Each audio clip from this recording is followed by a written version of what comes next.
For a long time, I was all aboard the Trae Young bandwagon. I watched him dismantle the Knicks en route to leading the Hawks to a rather surprising Eastern Conference Finals run back in 2021. But oh, how the mighty have fallen. Since then, the Hawks have looked absolutely lost in the playoffs.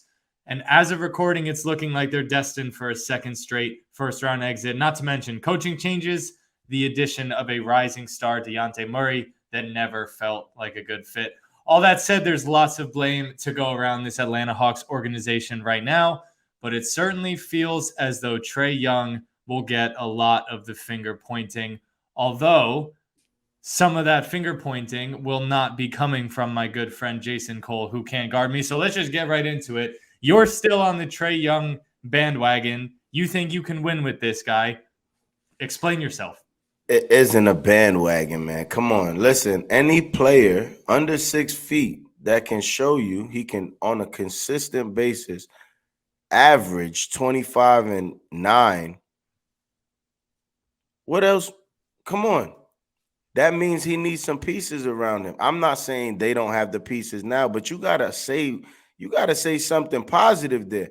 They're at least in the playoffs, correct? Mm-hmm. There's a lot of teams that aren't, while he's still making the playoffs, and as you said, made the Eastern Conference Finals back in 2021.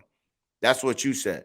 So if it's only 2 teams that get to make it to the Eastern Conference Finals. Yeah.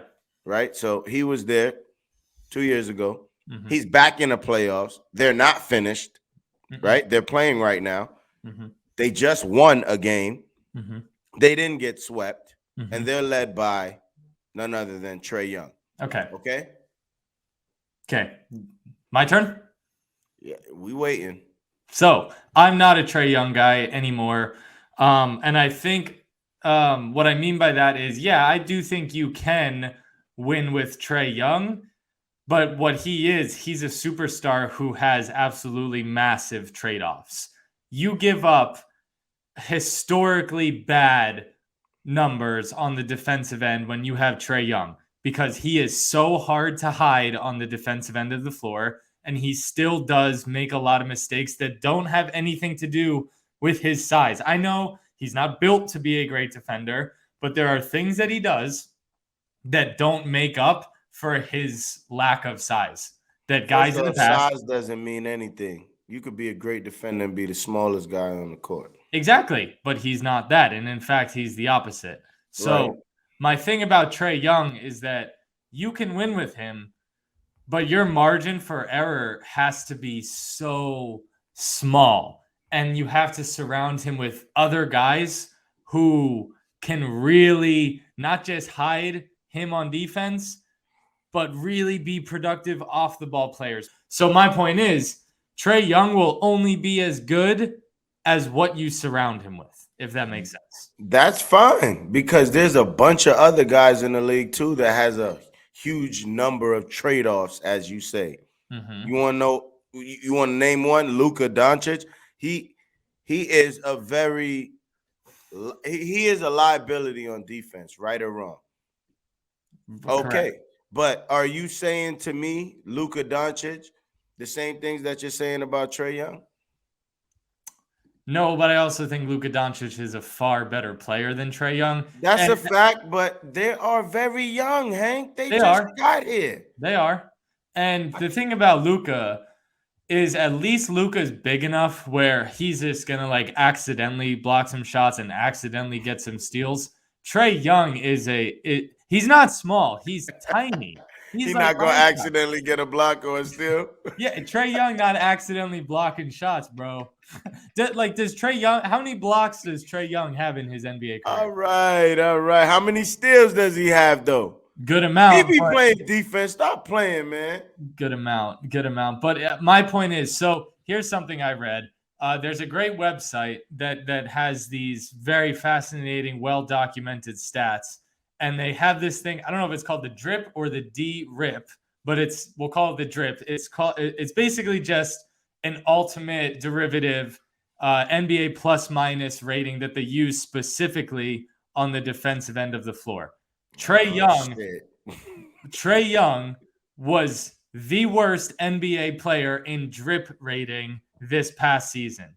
It was him at minus 3.0. Then it was Jalen Green minus 2.8, Colin Sexton minus 2.5, Lonnie Walker minus 2.3. Now, of those guys, I'll say this.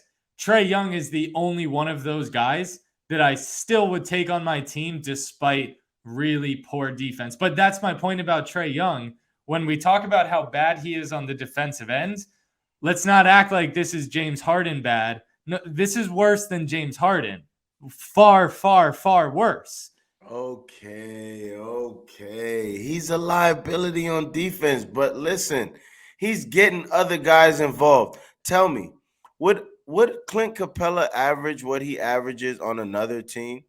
Like, he needs a guy to get him the ball right next to the rim to dunk it. He's not giving you anything off the bounce back to the basket, right? Unless you have somebody feeding him the rock, he's not going to come up with those double-digit point games, right? So it's like, yeah, you say he's going to be as good as they surround him, right? Okay, I would agree to that.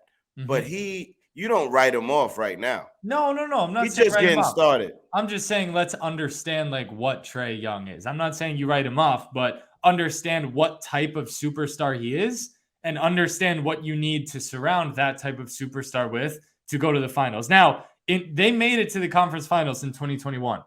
Now, I'm not saying that was a fluke, but it's sure looking like more and more like a fluke.